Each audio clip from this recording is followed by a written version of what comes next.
Bonjour et bienvenue à la vidéo tutoriel sur les applications de smartphone de préparation et suivi d'itinéraire.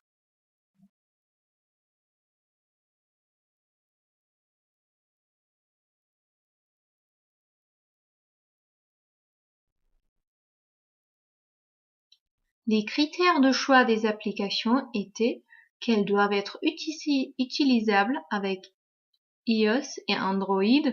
De plus, elles sont gratuites et utilisables hors connexion. Elles doivent aussi être utilisables avec des différents fonds de cartes et être capables de créer et d'enregistrer des itinéraires. Ces itinéraires doivent être suivables pendant la marche avec un GPS et à la fin d'un suivi, l'application doit nous donner un résumé sur la vitesse, la distance, le temps et le dénivelé. Les différentes applications qui existent sont ViewRanger, AllTrails, Bergwerkstouren et Ape@Map. Je les ai comparées concernant les différents points que je viens de citer. Sur l'ensemble de ces points, c'est ViewRanger qui convainc sur tous les points.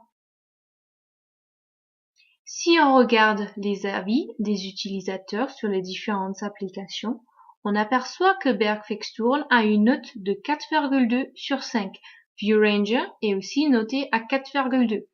Ape@Map a la meilleure note avec 4,3 et à la fin, il y a AllTrails avec 3,9 sur 5.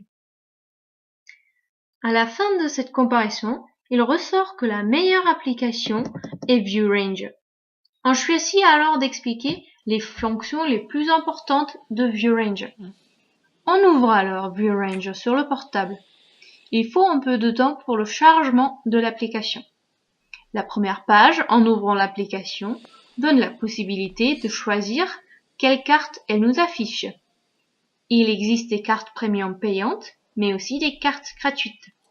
Les cartes gratuites qui existent sont OpenCycle Map, ViewRanger Landscape Map, une carte satellite, une carte de ski, une carte de transport et OpenStreetMap. On va utiliser la carte ViewRanger Landscape Map. On arrive alors sur la carte et l'interface générale de l'application. En haut, on peut voir 5 boutons. On doit commencer tout à gauche avec le panneau. Sous ce panneau, il se cache des propositions d'itinéraires dans les environs du point GPS. Ces itinéraires peuvent être téléchargés et ensuite, il est possible de les suivre avec son GPS. La prochaine fonction du menu est la carte. On expliquera cette fonction plus profondément plus tard. À côté de la carte se trouve l'icône de la personne. Ici, on retrouve premièrement les tracés qu'ils ont enregistrés comme suivi. À côté des tracés, on voit les circuits. Ce sont les itinéraires qui ont été créés ou téléchargés. Ils sont accessibles hors ligne pour un suivi. La fonction qu'on retrouve en haut à côté, c'est en fait la recherche dans le lieu. Et le dernier point du menu sont les paramètres. Ici, on peut changer les options, acheter des cartes dans la boutique, emporter ou exporter des tracés, etc. Maintenant, on va créer un itinéraire sur une carte en ligne. Cette création est un peu compliquée car l'endroit où il faut cliquer pour ajouter un waypoint n'est pas très clair. La création dure alors un peu longtemps, donc il sera préférable en fait de créer un itinéraire sur son ordinateur et puis l'emporter comme tracé sur le portable.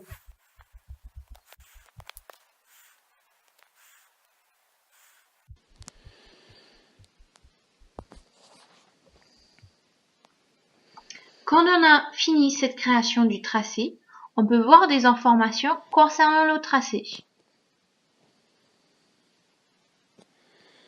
On voit des informations sur la distance, le gain de hauteur et aussi la perte de hauteur.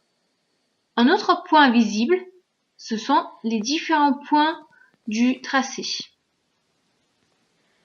Avec cette fonction, on peut même calculer la distance entre différents waypoints. On peut aussi consulter le profil d'altitude de ce tracé.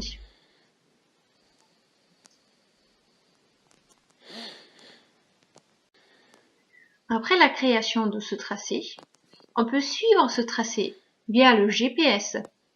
L'application indique alors s'il faut aller tout droit ou tourner. De plus, elle compte le temps pour effectuer ce tracé. Maintenant, on va aller dans le menu pour le suivi de ce tracé. Là, on peut choisir en fait quel sport on est en train de faire. Il y a beaucoup de différents sports comme la randonnée, la course à pied, mais aussi le ski, le quad et beaucoup d'autres catégories. Pour notre cas, on va choisir road cycling car je fais ce tracé habituellement en vélo pour aller à l'université.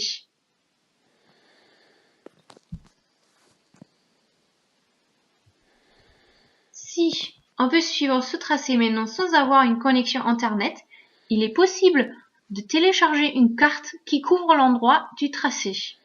On va alors cliquer sur Nouveau. On choisit après Enregistrer une carte et là il faut choisir les cases sur lesquelles notre tracé se trouve et on nomme la carte. Après qu'on a nommé la carte, le téléchargement se lance.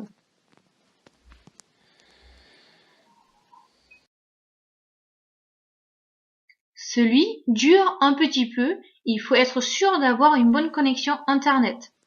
Après ce téléchargement, on peut alors suivre notre tracé sans avoir une connexion internet. Celui-ci est surtout important quand on est en montagne et on ne capte pas toujours internet. On va alors déclencher un suivi de notre tracé hors ligne.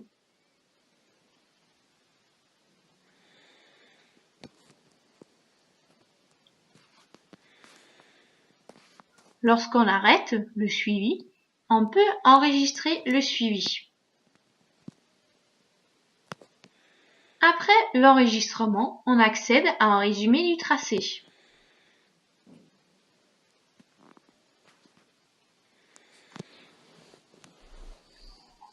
On peut en fait partager ce tracé sur les réseaux sociaux.